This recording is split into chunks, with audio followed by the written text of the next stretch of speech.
Ya teman-teman, marketing is perception. Saya mau tanya, apakah benar atau salah? Pendukung Pak Jokowi mayoritas berpendidikan rendah.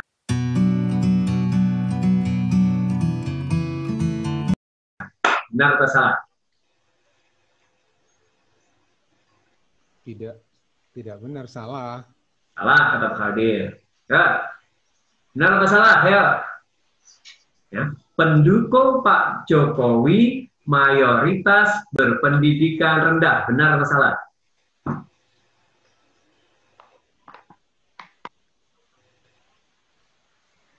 Dicat aja deh, ketik, chat. Benar atau salah? Ketik aja. Ya. Salah Pak. Ya, diketik. Ya, salah. Oke. Kata Mas Dimas salah.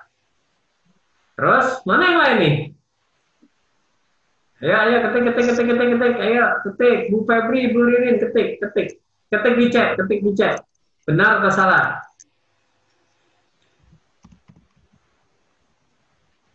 Salah. Nah, oke, banyak yang jawab salah ya. Oke, jawabnya benar.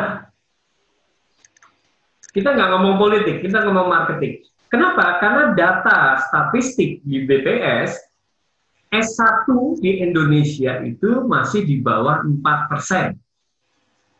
Artinya, kalau orang S1, S2, S3 dikumpulin, milih tetap kalah. Jadi siapapun presiden Indonesia, siapapun yang mau jadi presiden di Indonesia, harus pendukungnya mayoritas berpendidikan rendah.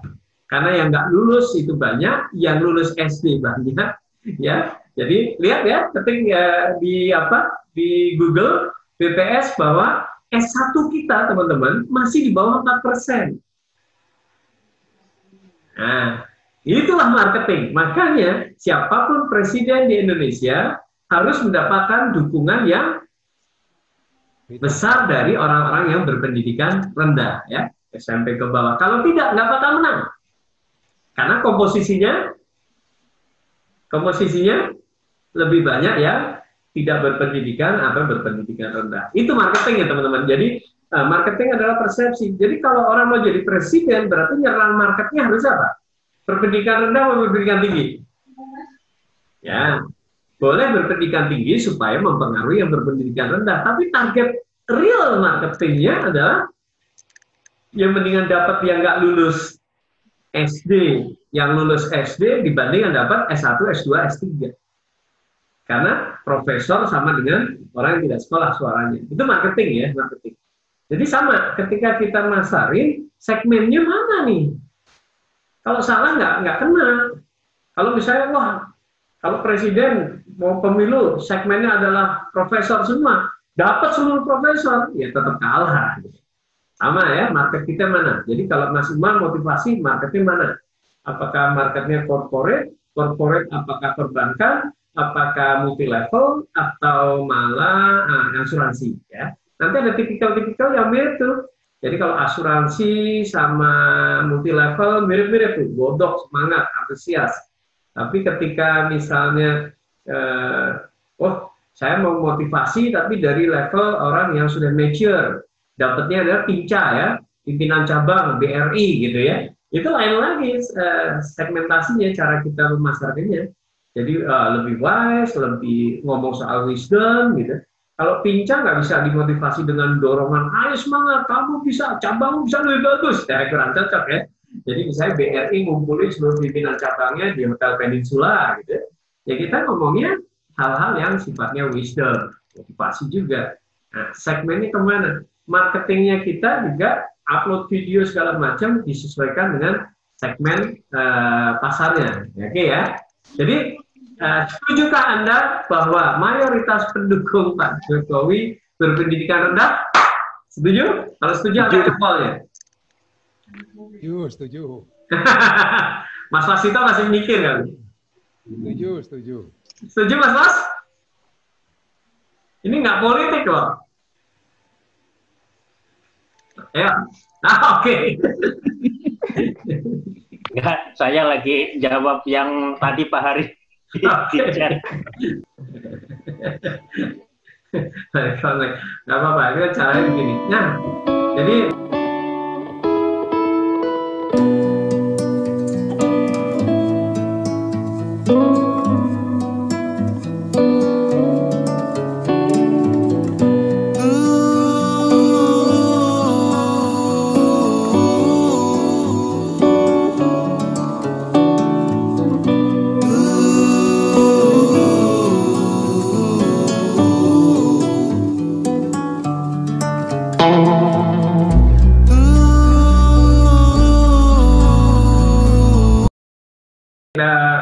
kita sedang bicara marketing ya, tapi memang dunia politik pun harus bisa memasarkan seperti itu. Nah, mudah-mudahan contoh ekstrim ini menyadarkan kita, oh yes, marketing is perception. Jadi saya memang bangun persepsi bahwa Haris Subagja adalah motivator perubahan. Bangun persepsi Haris Subagja adalah kalau ngajar fun. Nah, jadi saya bikin buku Time to Change. Saya bikin buku Time to Change and Selling. Selamat datang Hilary. Wah, pantas kelas ini. Selamat pagi, Coach. Selamat pagi, Coach. Pagi. Selamat pagi, teman-teman. Pagi, Pak Wasito. Yeay. Malam, Mbak. Oke, ya. Semangat ya pagi. Betul, Pak. Malam, betul, Pak. Mas Iman, Mbak Hilary kan masih 17 tahun ya. Ya. Belum tahu gitu ya. Kalau kita itu semangatnya justru malam ya.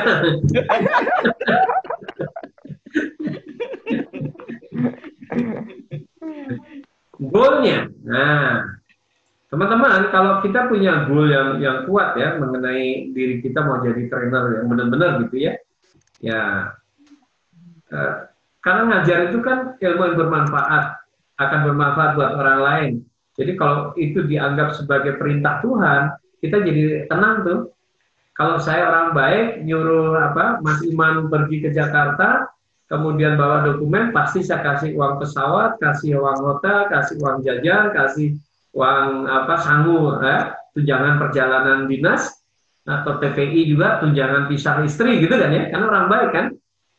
Nah, ketika ngajar, training, motivasi itu juga sebagai panggilan yang diperintahkan Tuhan. Tuhan Maha Kaya, Maha Baik, pasti akan dilengkapin itu. Jadi, pede aja teman-teman. Jadi, ketika teman-teman, misalnya Mas Dimas, saya punya passion untuk mendevelop anak-anak Kalimantan itu supaya perform, bisa seperti anak-anak di Jawa. Ya. Gitu kan Mas Dimas ya? Ya. Akan antusias. Ada teman kita namanya Mbak Wildayati, saya akan peduli terhadap sampah, pengelolaan sampah, bagaimana mengolah sampah yang benar. Keluar tuh dari direktur IT, kemudian masuk sebagai orang pebisnis di bidang sampah. Nah, oke. Jadi di sini maksudnya saya harapkan teman-teman muncul juga motivasi dari sisi spiritual bahwa apapun yang Anda lakukan, goal itu sebenarnya termasuk di dalamnya perintah Tuhan. Kalau yang Muslim, perintah Allah SWT ya. Jadi ya udah, jalan terus tuh. Nah, kemudian kita penuh keyakinan apa yang kita ambil profesi ini akan dijagain, rezeki Anda akan dijagain. Oke. Nah, training itu paling top ya ngasih solusi ya.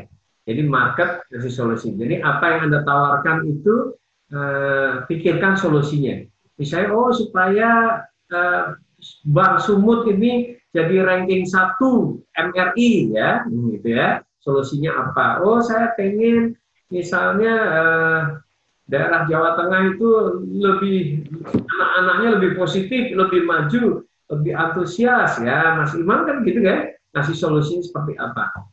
Kalau lihat banyak generasi muda malas-malas ngumpul-ngumpul, nongkrong-nongkrong, waktunya banyak terbuang. Misalnya di Aceh kalau ngopi 4 jam, gitu kan. Saya kasih solusi gimana supaya ngopinya itu bolehlah 4 jam tapi bawa buku, atau 3,5 jam gitu, atau syukur-syukur 3 jam, jadi ngopinya nggak lama, jadi mereka bisa lebih produktif ke hal yang lain. Itu terus gitu ya, tawarkan solusinya, nanti teman-teman diperhatikan. Nah ini penting ya teman-teman ya, lucu nih. Kalau trainer pemula Ini kan artinya tanda kutip ya, kita pukul rata aja sesi kita ini, kita belum masuk di market.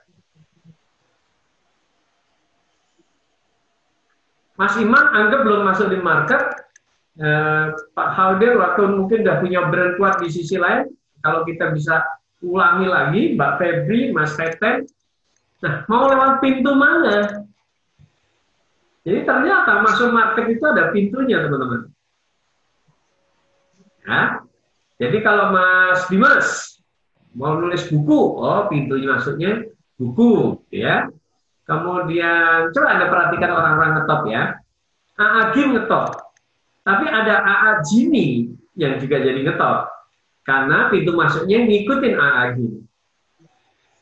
Jainuddin MZ ngetop, ada Kiwil, Kiwil jadi ngetop karena ngikutin Jainuddin MZ. Betul tidak? Kemudian ada Pak Andre Wongso, masuknya pakai Sun Sun, ya. Ada Anthony Gilmartin, masuknya pakai EQ, ya. Ada Ari Ginanjar, masuknya pakai ESQ. Masuk ke marketnya ya. Ya.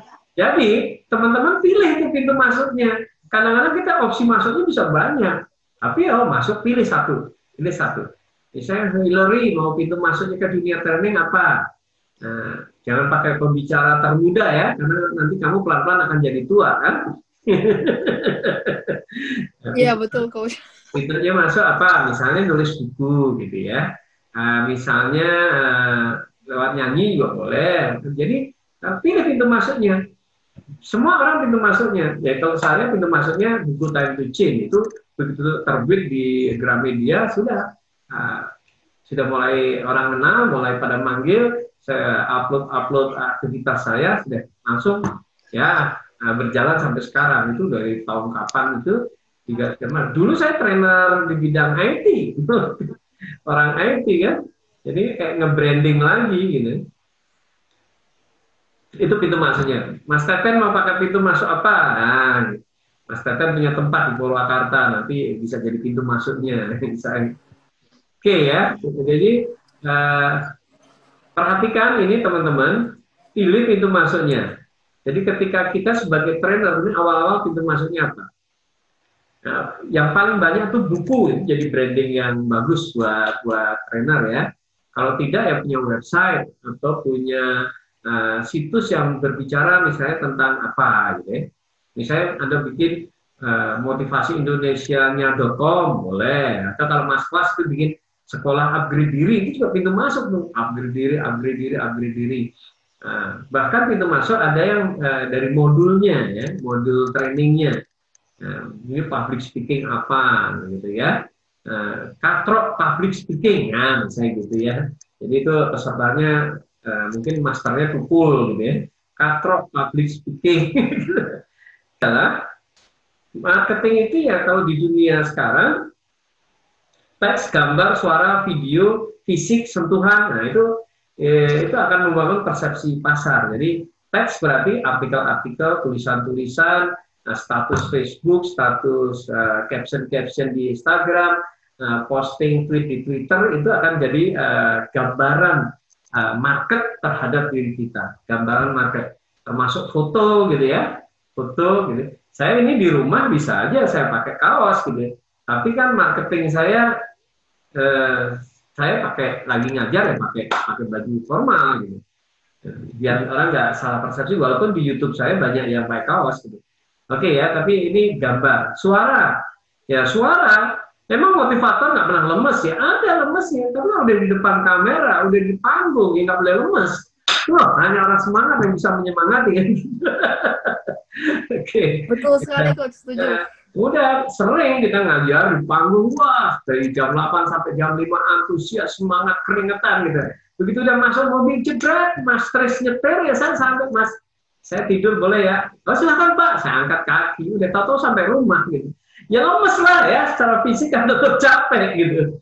Tapi di depan audiens, kemudian status apa segala macam kita gambar terus tuh ya, namanya membangun persepsi itu marketing. Nah, customer kita banyak teman-teman. Kalau Anda seorang trainer, berarti customernya itu Satu audience ya, satu audience. Audience kita customer kita. Jadi kita puaskan customer kita yang pertama itu audience. Artinya dia senang, suasana belajar menarik, tidak membosankan, kemudian ilmu-ilmu yang kita sampaikan itu bermanfaat buat mereka. Ya, yang kedua user. User adalah bosnya audience. Jadi kalau kita ngajar sales, berarti sales manager itu customer kita. Jadi mereka juga harus kita puaskan ide-ide mereka, mungkin kadang-kadang apa yang ingin disampaikan oleh sales manager atau sales director-nya itu kita bisa formulasikan, kemudian kita masukkan ke dalam materi training kita. Jadi senang kan? Nah, PIC. PIC itu yang ngundang kita. Jadi biasanya training manager atau orang yang suruh jadi pembicara itu Pak PIC. Kita harus jaga nama dia, jangan sampai mengecewakan karena dia akan dimarahin bosnya ya. Kita harus jaga kualitas training kita. Kalau kita ngajarnya kurang oke, nanti dia akan menjadi bulan-bulanan temannya, gitu ya. Bisa juga training organizer atau speaker bureau. Jadi kadang-kadang kita berpartner dengan orang, Pak Ari, tolong isi ya di Bali jam sekian sampai sekian tanggal sekian. Oke, budget sekian. Ya. Bisa jadi si speaker bureau itu ngecas ke sananya 2 kali lipat gitu ya, nggak apa-apa, tapi itu customer kita. Jadi kita harus puaskan dia juga, jangan sampai orang memarahi dia, wah trainer lu bagus nih, wah kemahalan dan segala macam ya. Oke. Speaker partner itu juga customer kita. Jadi teman-teman, seringkali kita bicara satu panggung itu 4 orang ya, sesi 1, sesi 2, sesi 3, sesi 4. Misalnya waktu itu saya di Ciputra, sesi 1 Pak Yakub Esra, sesi 2 ada motivator Malaysia, sesi 3 saya, sesi 4 Tony Christiansen dari New Zealand. Nah, itu customer kita juga. Jadi kita juga harus besarkan dia, kita harus promosikan dia, kita harus taruh respect yang tinggi, sehingga panggung dari pagi sampai sore itu satu kesatuan yang bagus, itu customer kita. Kemudian tim support, kalau Anda outbound, tim support customer kita. Ya, kalau Anda punya tim support di panggung, seminar, itu juga customer kita nih. Kadang-kadang pembicara rese gitu kan, ya. Tim supportnya kadang-kadang juga kesel kan. Itu enak cuma bawa 10. 10 apa? Oh, bukan, bocor ya. Tim support, nah, oke, IO ya, IO hampir sama. Tadi yang kita udah bahas, Tuhan itu customer kita ya. Kita bekerja, ngajar, menyampaikan kebaikan, itu adalah untuk bisa mendeliver hal-hal baik. Jadi kalau bisa jangan pernah ngajari sesuatu yang bertentangan dengan ajaran Tuhan kan gitu ya. Karena Tuhan customer kita nih. Teknik nyopet yang berhasil, misalnya 10 strategi ngerampok yang, nah itu nggak boleh tuh. Cara korupsi yang tidak ketahuan, korupsi halus tapi berjalan terus, nah itu ada teknik-tekniknya tapi yang diajarin. Salah lolos dari scannernya bandara gitu ya, nanti para penyusup narkoba bisa masuk. Mas Ari boleh tanya? Ya, mangga Pak. Kalau untuk ke perusahaan itu, karena kita kan belum pernah berhubungan sama mereka, supaya produk kita itu, presentasi kita itu diterima, apakah kita perlu melakukan kayak preview gitu, atau gimana baiknya? Nah, itu di lapangan itu tergantung sekali dengan customer kita ya. Saya pernah mengalami ada dry run, ada preview, ada presentasi, ada juga langsung go show ya. Jadi ketika orang itu sudah percaya, sudah pernah melihat kita YouTube-nya sudah ada, sudah merasa yakinlah ngundang Pak Hari kayaknya sih hal-hal yang kayak gitu nggak usah khawatir gitu, itu ada. Nah di awal-awal tentu tools makin komplit makin bagus Pak. Jadi proposal sudah jadi, slide presentasi sudah jadi gitu kan. Kemudian digital flyer gitu kan bisa disebar. Nanti awal-awal biasanya akan minta preview tuh, apalagi Pak Khaidir dapat batch panjang. Tapi rata-rata kalau batch panjang preview, ya. Misalnya saya batch panjang di Eastern Pearl 14 kali, ya saya preview. Dapat 54 kali di BAT, ya saya preview dulu gitu. Bahkan ada yang sifatnya dites dulu Pak. Nah, kalau waktu itu di BAT itu 54 kota, saya dites 3 kota. Kalau hasilnya bagus, karena sales ya, nanti akan jadi 54. Alhamdulillah hasilnya ada, setelah training salesnya naik, langsung kontrak yang 51 kota berikutnya. Jadi case per case, ya Pak Faidir nggak usah terlalu khawatir, case per case saja, tapi paling tidak siap gitu ya, materi presentasinya sudah siap, kemudian proposal sudah siap, gitu ya. Punya proposal yang template aja Pak, jadi kira-kira kalau ini orang minta tinggal ganti harganya, ganti nama PT-nya, kirim pakai WA, PDF aja udah bisa. Zaman sekarang udah banyak praktis ya, kirim proposal nggak usah pakai amplop ya, langsung PDF di share ya, atau punya website di upload, linknya dibagi, itu udah. Saya malah udah selama ini begitu terus Pak. Bahkan kalau saya lagi nyetir di telepon, Pak Ari gimana bisa ngajar tanggal sekian Pak? Oh, saya cek dulu ya. Oh ya bisa gitu kan. Pak boleh nggak tahu langsung harganya kira-kira berapa Pak? Ada yang begitu Pak. Itu saya bisa pas lampu merah saya kirim linknya tuh. Sudah ada standar di website saya yang harga 10 juta, 15 juta, 20 juta, 25 juta, 35 juta. Ada kodenya aja misalnya harisubagia.com/proposal 15.pdf. Oh ini time to change harga 15 juta PDF. Kalau dia orang Pak ini 1 hari harisubagia.com/ttc 8 jam gitu, ada harganya misalnya berapa, 40 atau 45. Jadi saat itu juga proposal bisa dikirim. Mereka akan senang. Kadang-kadang yang apalagi yang undang TO ya, training organizer, itu mereka nggak terlalu peduli sama isinya kan. Pengen tahu gambaran harganya berapa sih Mas kalau ngomong 2 jam gitu. Itu bisa langsung. Nanti mereka yang bikin proposalnya tembusin ke kita ngomongin ini gitu. Jadi biasanya global. Monggo kalau Pak Haidir misalnya lebih ke sales gitu, ya di awal-awal lebih baik komplit. Jadi awal-awal komplit. Jadi bikin rundown-nya, ya rundown hari pertama, hari kedua kalau misalnya 2 hari atau sesi 1 bahas apa, sesi 2 bahas apa, sesi 3 bahas apa, sesi 4 bahas apa. Sudah global-global itu rundown itu sifatnya bisa promotif aja supaya orang menarik misalnya 7 kunci sukses menjual tanpa ditolak misalnya gitu ya. Nanti slide itu kan akan beda. Tapi baru rundown aja sudah buat orang penasaran nih, wah seru juga nih Pak begitu ya. Kalau misalnya Pak Haidir bikin entrepreneur misalnya membuka usaha tanpa modal gitu. Beli rumah tanpa uang dapat untung. Nah, itu kan bahasa-bahasa promotif. Itu bisa dimasukkan dalam rundown-rundown yang istilahnya membuat orang penasaran.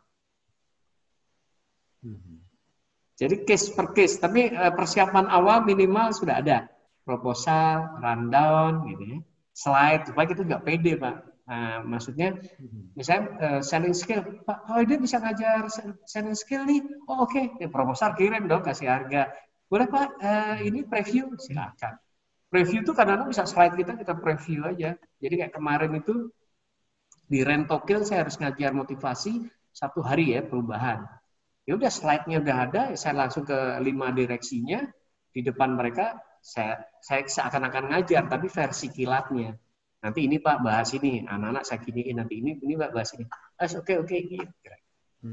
Nah, video ya, karena itu bisa diulang-ulang dan itu hal yang cukup panjang. Oke, nah ini brand. Brand itu atribut apapun yang nempel ke diri kita jadi brand sudah. Cara kita berpakaian jadi brand kita, cara bicara kita jadi brand kita, ilmu yang kita pelajari jadi brand kita ya. Orang yang belajar NLP, dia brandnya Master NLP. Orang yang belajar neurosemantik, dia orang neurosemantik. Orang yang nekunin marketing, dia ahli marketing. Orang yang menekuni etos kerja, ini guru etos. Gitu. Orang yang menekuni bidang emotional quotient, dia master di. Terus saja. Jadi teman-teman, mulai sekarang brand Anda sudah mulai dibentuk tuh. Ya. Mulai status Facebook, mulai dilihat-lihat lagi, merusak brand atau masih align dengan brand. Sesuai dengan brandnya gitu ya. Motivator gitu ya, sudah yang membuat orang semangat, nyinyir sedikit aja kalau udah gembus banget tak tertahan. Ini motivator apa butejo gitu ya. Jadi orang yang solutif.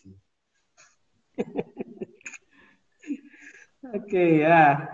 Nah, kemudian Brand kita itu ya atribut yang nempel ya. Termasuk Anda lulusan mana akan jadi brand Anda tuh.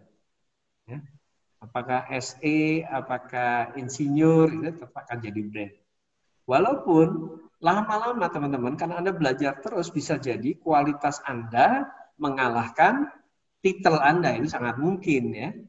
Ya, misalnya di awal-awal dulu James Gui itu selalu pasang James Gui MBA ya, pembicara dari Singapura, James Gui MBA. Begitu orang udah kenal, kualitas Pak James Gui sudah melebihi MBA-nya, udah nggak dipasang lagi kan gitu ya.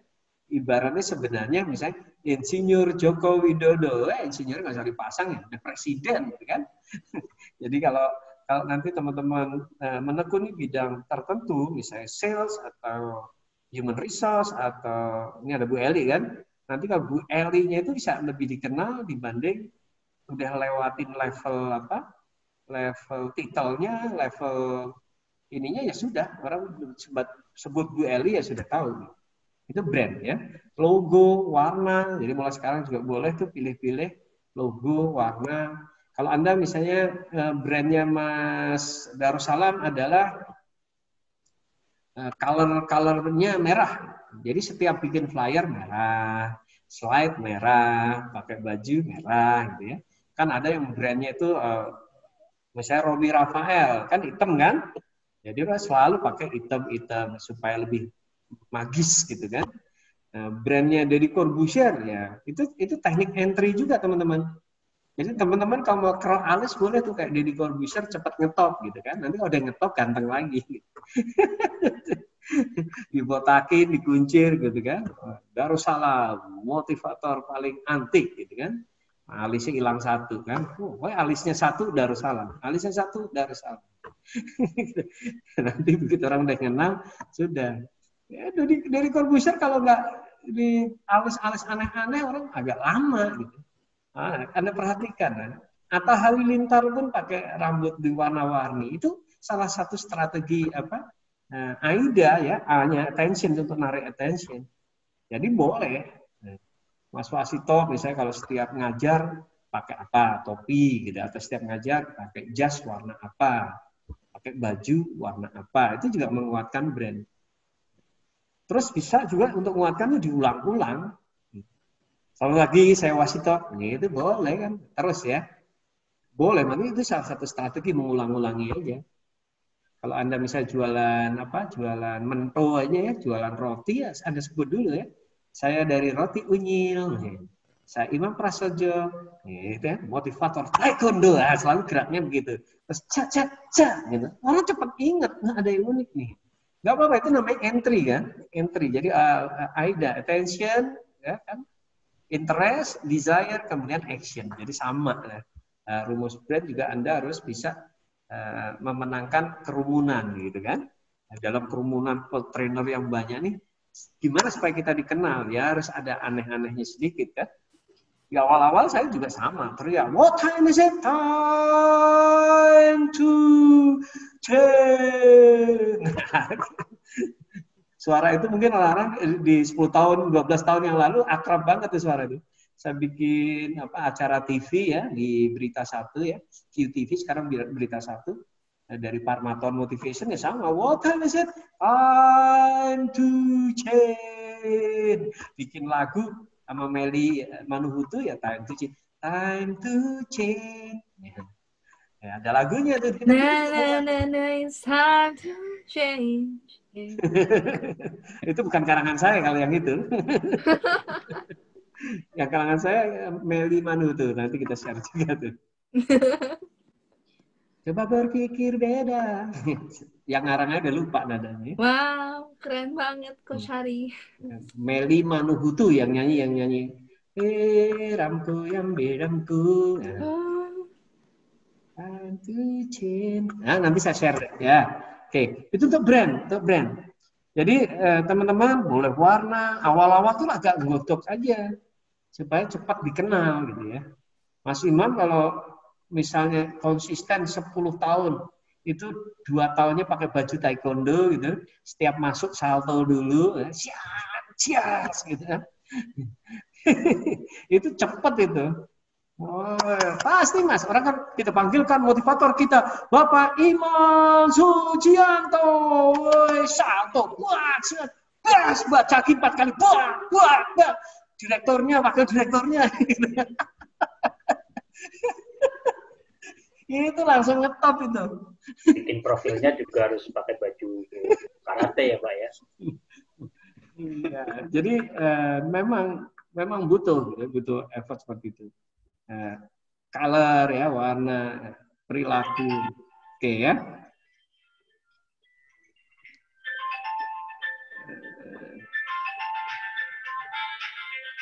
Itu brand itu. Nah itu namanya sound ya termasuk ini ikonik. Ya. Microsoft itu bunyinya seperti itu, Nokia bunyinya seperti itu ya. Jadi kayak sound identity boleh, ya, sound identity. Jadi kalau misalnya kita bikin YouTube channel lagu pilihannya kita konsisten itu gitu ya. Jadi begitu dengar, oh ini Mas Wasito nih. Bahkan kalau Anda perhatikan ikut pernah training Tom di Sempangit Ringin gitu, pasti lagu-lagu itu ya. Never Be the Same gitu. Kalau si Never be the same. Iya. Anthony Robbins, ya. Kalau Mas Tommy Syawira yang musiknya pakai perkusi kenceng gitu, tang tang tang tang tang tang tang tang tang tang tang tang, pasti gitu. Nah, itu karena mereka tahu bahwa ada auditori, ada visual, ada kinesthetik, jadi auditorinya di brand gitu. Itu kayak anchoring saja. Jadi teman-teman boleh bikin gitu untuk meng-anchor orang kalau lagu ini kayaknya pasti ada Mas Iman nih gitu ya. Keneng tawang lintang caasu. Ini Mas Iman nih, Mas Iman. Waduh, keren banget. Jadi, Coach, bawa yes. gamelan, Coach. Ting, ting, karawitan, ting, ting, ting. Kita Indonesia, Coach. Itu boleh tuh kasih lagu yang khusus buat tema kita, nggak apa-apa. Jadi akan Dangdutan ya Pak Ri? Ya. Dangdutan. Dangdut boleh. Ya, dangdut boleh. Jadi suatu saat saya pernah jadi pembicara untuk CNA ya, CNA. Itu ada satu pembicara, leadernya CNA, itu kalau masuk pasti musik dangdut, lagunya Terlanjur Basah. Jadi konsepnya mereka ini kan merekrut orang-orang yang sudah bekerja di kantoran untuk sambilan kan gitu kan di multi level CNI supaya dia nggak tanggung-tanggung kalau perlu keluar dari kerja tekunin aja multi level ini toh bisa dapat uang lebih banyak dari gajinya gitu ya. Jadi setiap masuk dia ya nyanyi Terlanjur basah ya sudah mandi sekali gitu. Terlanjur CNI ya sudah potong tali absen gitu. Jadi langsung itu ciri khas mereka untuk memotivasi para pegawai yang jadi member CNI. Udah terlanjur basah masuk CNI, potong tali absen. Mas Fas jangan potong tali absen dulu ya. Ini bukan CNI ya. Oke. Mbak Febri, Mbak. Dari Mas Teten ini kayaknya sambil ini nih. Menurut survei saya sambil apa dia? Push up.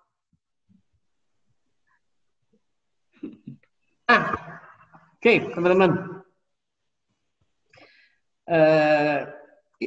Waduh ini ada Hilary ya, masih belum dewasa ya. Latihan dewasa. Ya. Top of mind itu tidak sama dengan top of sales ya. Top of mind artinya gini, banyak orang ngetop, sering muncul di sosial media segala macam, tapi belum tentu top of sales. Jadi belum tentu closing, belum tentu ngajarin rame ya, belum tentu. Nah, kenapa itu? Itu disebabkan oleh ini ya, teman-teman sebagai awal-awal satu ya. Berapa penyebab yang top of mind, orang yang terkenal ngetop tapi salesnya nggak bagus. Satu adalah segmentasi meleset. Ya. Segmentasinya nggak pas dengan dirinya. Ya. Jadi usahakan segmentasinya teman-teman awal-awal nih STP ya, segmentasi targeting sama positioningnya pas. Kalau pas oke ya. Kalau memang ditujukan untuk mendapatkan income ya mulai mentargetkan ke organisasi perusahaan-perusahaan. Kalau yang masih kerja ya ngajarnya Sabtu Minggu gitu ya. Berarti Mas Was kalau ngajar di BRI kan BRI kursusnya pasti Sabtu Minggu ya. Segmentasi meleset. Jadi Anda bicaranya anak muda, segmentasi orang tua nggak kena ya. Segmentasinya meleset. Jadi kalau Hillary segmentasinya misalnya anak-anak SMA ya. Segmentasinya adalah adik-adik SMP. Segmentasinya adalah ibu-ibu yang pengen anaknya menjadi semangat, antusias, dan belajar. Nah, misalnya gitu ya. Jadi motivator belajar nih Hillary, supaya anak-anak ini mau belajar dengan baik, belajar dengan sungguh-sungguh, belajar dengan semangat. Jadi nanti segmentasinya mungkin untuk anak-anak SMP, tapi yang diserang bisa aja ibunya, mamanya kan. Decision maker-nya siapa? Kalau di dalam marketing tuh ada namanya decision maker, ada influencer, ada informator gitu ya. Jadi kadang-kadang kita beli baju kayak gini ini belum tentu decision maker-nya saya kan, walaupun saya yang pakai kan. Saya user gitu. Bisa jadi decision maker-nya adalah ketika istri diajak ke mall yang memutuskan ini aja ya bagus. Oke ya. Ya udah deh gitu. Ini aja atau tahu-tahu udah tahu ukurannya dibelikan. Bisa jadi. Orang pergi ke mall kadang-kadang tetangganya yang kayak Butejo, kalau Butejo bilang nggak bagus nggak beli. Butejo bagus beli. Ini bagus nih beli. Itu nggak bagus banyak punya. Nggak beli. Itu ada orang-orang udah gitu kan. Jadi perhatikan di situ segmentasinya, termasuk segmentasi training kita, decision maker-nya siapa nih. Kalau sales gitu biasanya ya orang-orang sales manajernya, HRD-nya, belum sampai ke level misalnya direkturnya enggak. Tapi mungkin kalau misalnya project, kita jadi konsultan, kemungkinan besar decision maker-nya direktur. Jadi view seorang direktur kita harus pinjam sebentar, maunya seperti ini gitu ya. Kemarin misalnya kita ada training di Puncak, itu ada sebuah SBUS, sub business unit, strategic business unit baru, ya kita pinjam, maksudnya Bapak tuh ini dipisah biar begini, nanti di kelas kita tinggal ngomong kan. Oke ya. Kemudian expired, trendnya sudah tertinggal, jangan dipakai lagi gitu ya. Misalnya Anda berapa nomor PIN-nya? Udah nggak ada, nomor PIN itu zaman BBM gitu kan. Kamu ikut Yahoo Group nggak? Sudah nggak ada mau Yahoo Group, sekarang WA Group kan gitu ya. Jadi segmentasi, kemudian trennya sudah expired. Kompetisi kalah ya.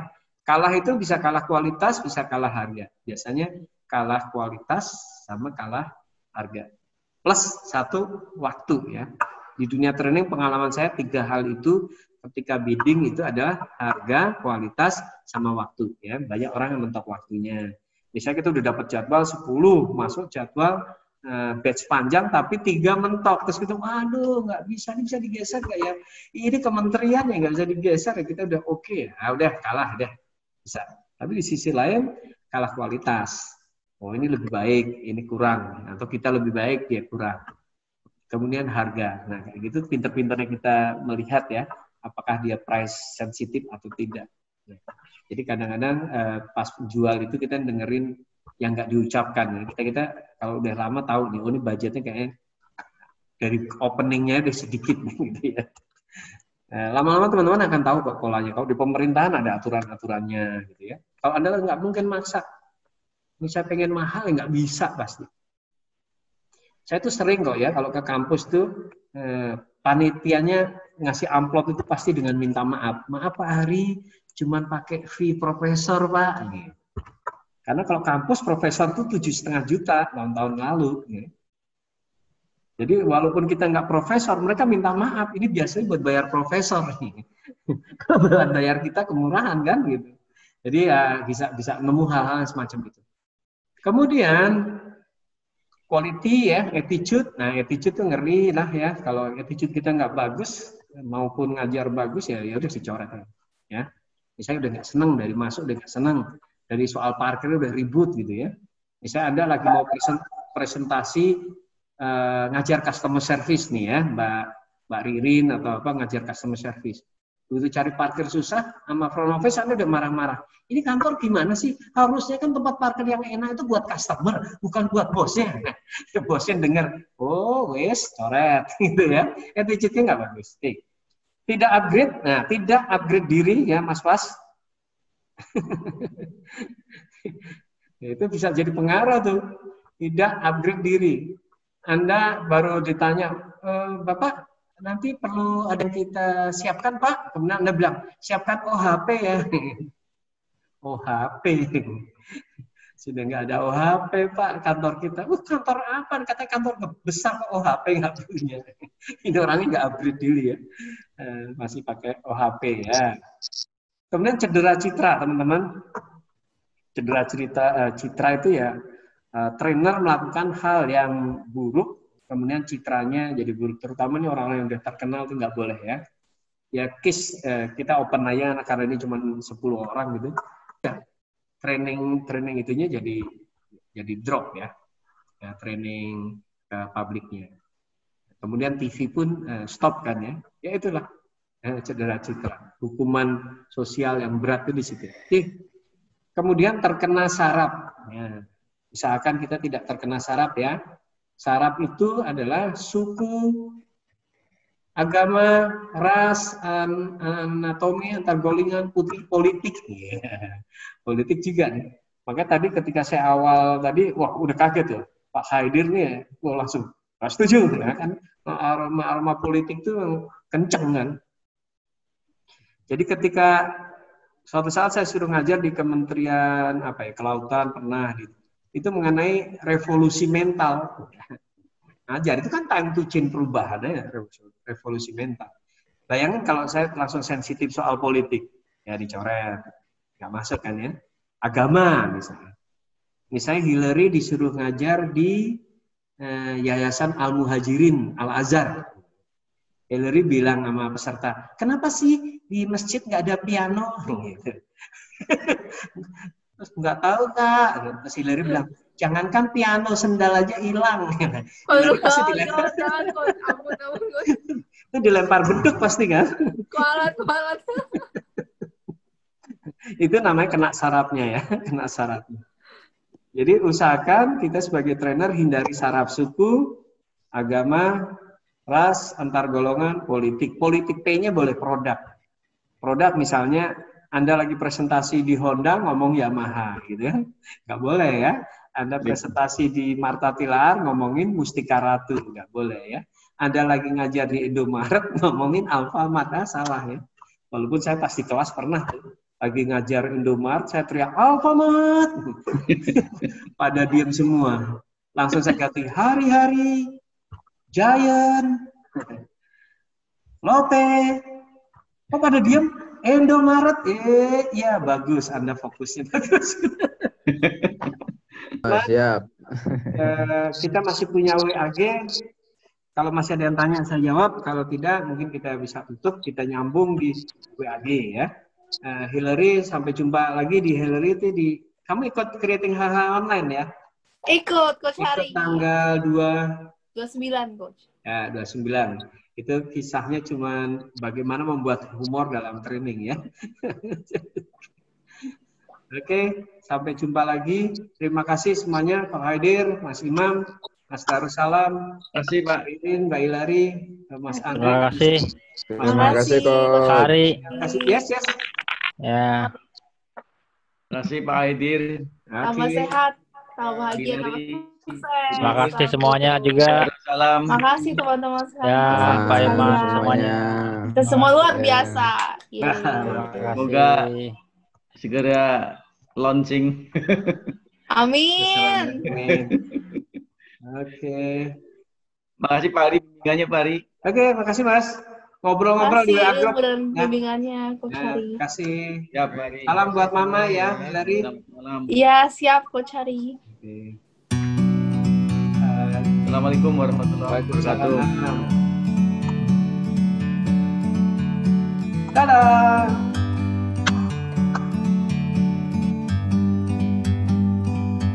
Like a bird on a tree, I'm just sitting here. I got time, it's clear to see. From up here, the world seems small. We can sit together.